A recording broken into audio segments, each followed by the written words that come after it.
Hi, it is June 5th. It is pouring down rain. And I'm going to show you the general layout of all the APOP stuff in the lab. So first off is this red bin right here. This will contain basically everything you need to run the Jetcat, just a normal test. That's all your electronics. It usually store the Jetcat itself in it. But we also have two more bins located back here. The closer blue bin right here is full of very useful spare parts and other equipment that could be used. And there's an additional bin in the back down there that is full of things from past years. It may or may not be emptied out. Also down here, to the left of the bins, is the test stand, which is conveniently covered with another team's stuff, and also any other large equipment that doesn't quite fit in the bin, such as our old heat exchanger and large spare parts. So this is the majority of the equipment you will need to run the Jetcat on any given day. What you're first starting with is actually you need the Jetcat itself. Make sure it's in good condition and not looking like this. The second thing you will need are the fuel pump and its accessories. It is generally found in this big plastic bag to keep all the kerosene inside. Third thing you will need is the ECU right here. It's the V10, is this one right here, and it will say P90 on it. That's okay, it's for a P100. Going into the Jetcat also is this battery. It is a 3-cell LiFe battery, and you will charge it with this Hobby King charger right here. It should default to the battery settings needed for this battery, but just in case, do make sure it is set to 3-cell LiFe battery. You will also need 3 Ethernet cable type things. They're actually phone jack cables with all the pins reversed. Having this long one that has like this tape on it, you will need that to run through the entire bunker. You will also need this one to plug in the system to the laptop. It is just a USB to this little green brick here, going over to another one of these phone jack cables. It's also helpful to have another one for purging the fuel, just a short one will do okay. You'll also need a DC power supply to run the load cell and a power brick to supply power to your entire test setup. The load cell is in here. It's in this white box. And this end will be attached to the test stand with this bolt. And then these 4 cables we will talk about in a sec will plug into the DAC over here that says Supreme on it.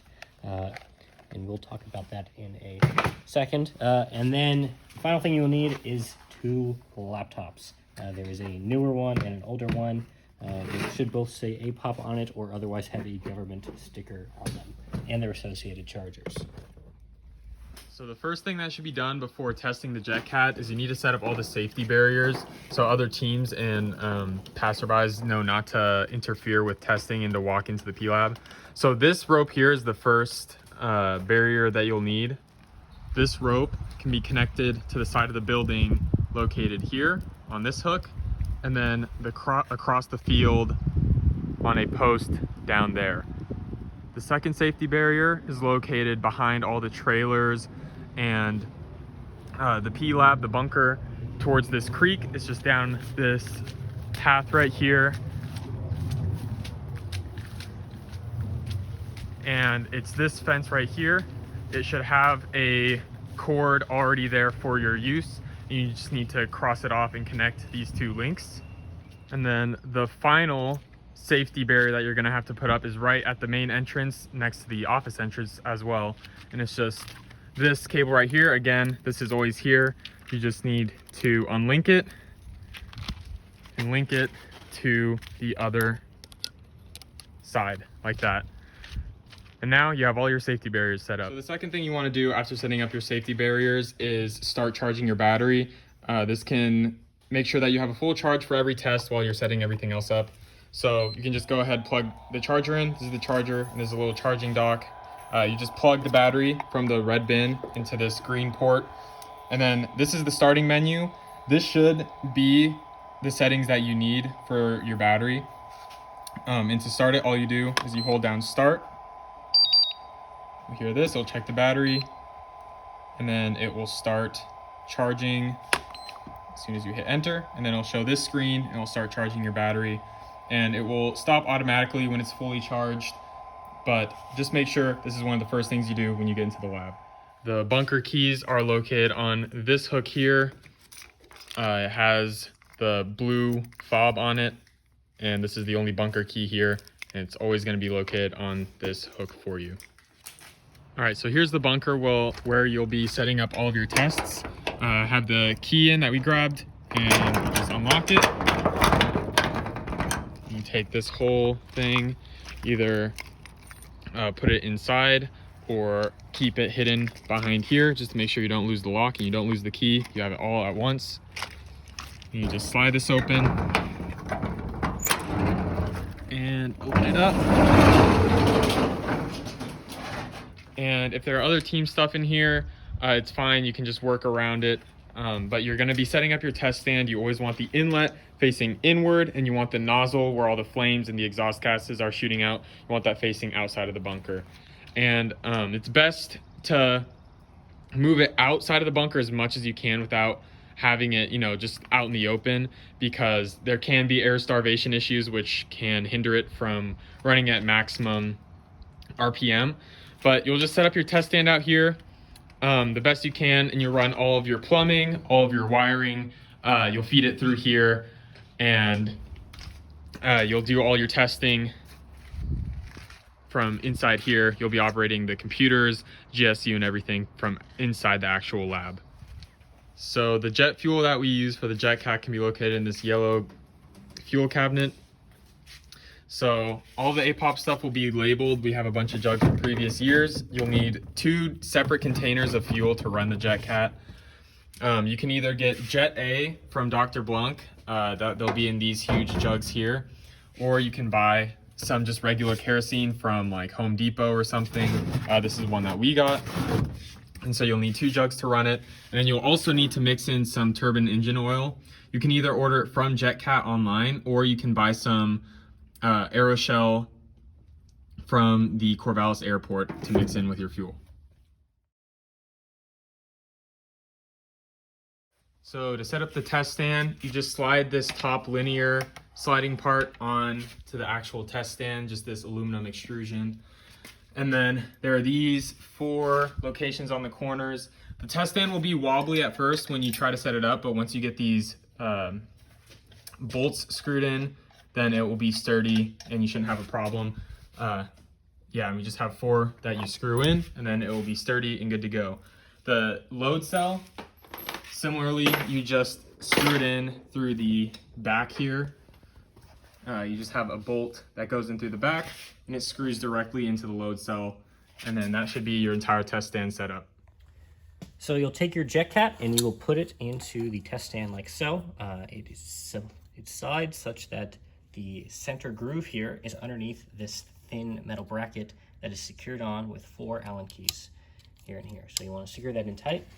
And plugging into the Jetcat will be this power cable, this 90-degree power cable, which then goes to the ECU. In addition to the Jetcat plugging into the ECU are 3 other pieces of equipment. The first is the battery, this green tab here, make sure it's fully charged. The second is the fuel pump, which is this 4-pin connector. And on the fuel pump side, you'll also have to plug it in. It doesn't matter which of the 2 you plug it into, it will work either way. And the last thing is this thin ribbon cable, which then goes out to this little green flashing box, which then turns into one of the phone jack cables, which will then route to the back of the GSU. So when purging the fuel for the Jetcat, you're gonna have 2 containers. As I mentioned earlier, you're gonna have 1 empty kerosene container out in front of the bunker next to the Jetcat, and then you're gonna have 1 more full container behind the bunker, and you're gonna run the fuel line either through that opening here or through this opening with all those wires and plumbing. And you're gonna have your full one here, empty one out there. You wanna make sure that your fuel line is connected so that the fuel is pumping, pulling out of this reservoir and going into the empty one. So to purge the fuel, what you'll do is you'll take this long metal tube here that is obviously hollow, and you'll insert it into the full canister that you will be using. This will be behind the bunker. Then you will insert the generally long end of the tube that sucks in all the way down to the bottom. And make sure it stays in there. All right. Then you'll take the end that goes into the Jetcat and you will put it into the empty container, ideally as close as you can to the jet cap as possible. So it's actually better to have it right about here. You can tell which way the fuel is pumping by looking at this arrow. So it's going to be going from left to right. So it's going to be pulling from this left tube and it's going to be filtering it in through this right tube. So this right tube is going to be the one that you'll be purging into the empty container, and that'll be feeding into the Jetcat. The one on the left side of this arrow will be pulling from the reservoir behind the bunker. So to purge the fuel, what you'll do is you will hit select menu and you'll hold that down and you will toggle over by pressing this plus button until you see test functions. Now, the first thing that should come up is purge fuel system. What you'll do is you will hit this change value button and you will hold that down. Just keep holding it until there are no air bubbles coming out of this end of the fuel line. So once there are no more air bubbles coming out, the person will call out that there's no more air bubbles and they will stop purging, and you will put your finger with a glove on it on this end of the fuel line. You will then transfer it up in, and you will, this jet engine doesn't have it installed, but you will shove it into the fuel line connector until it is nice and snug.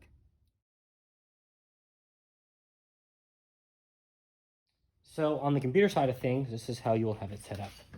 Running from the bunker will be this long sort of Ethernet style cable that will plug into the back of the GSU.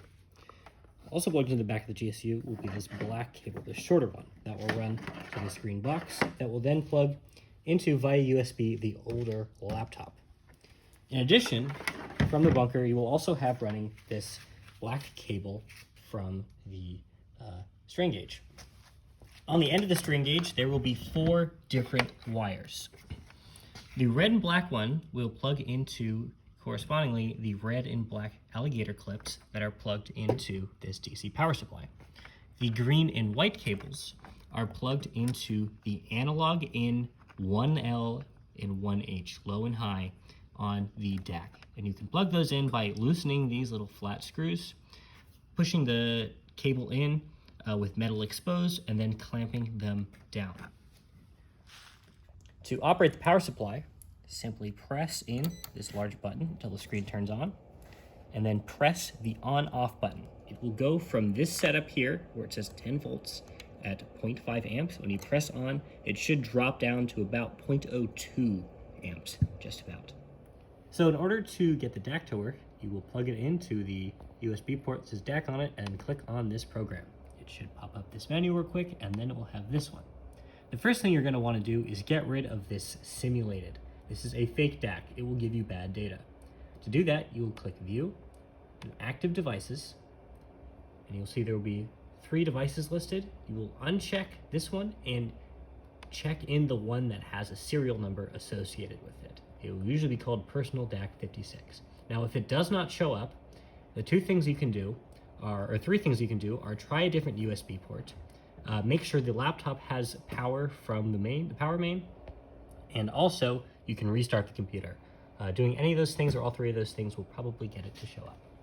Hit OK and go over to View again, and you will hit Channel Configuration. Now, what you'll do is you come over to the analog tab here, and you should, once you hit play, I do not want to do that, you should start seeing data, small numbers, off of this PD1A01 channel. It should be somewhere in the neighborhood of 0 to 0.01 volts. It will fluctuate very small. And if we press on the this guy here, you should see it start to fluctuate up and down. This is a good test. Now you will have to test the scaling factor each time you do it.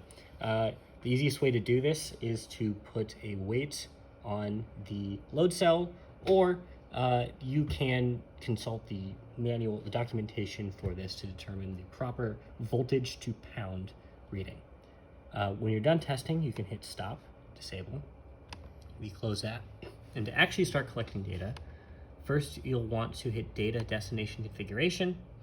You will want to hit conversion formats, make sure that something like an ASCII or another usable file type is present and checked. Hit OK. And then name your file whatever you want and make sure it's going to the correct destination. To actually start recording data, you will hit ARM trigger for disk recording this file with the play button. You hit start, overwrite whatever is there if you just want to overwrite the file, and then you should start seeing scans show up. Those scans, once you click the same button you did to start it, you can hit yes to overwrite if you desire. You will then be able to go into your file system and find the file with the data on it and timestamps associated with it. So to get data from the Jetcat, you'll first go up here, actually down here, and you will click on this button, let it run, and it will say ECU not found on COM1. You'll go up to settings, COM settings, and hit auto detect. It should find the Jetcat. It'll say success, and you'll hit close, and then you'll go up here, and it will automatically read the ECU environment. It may take a second to load properly.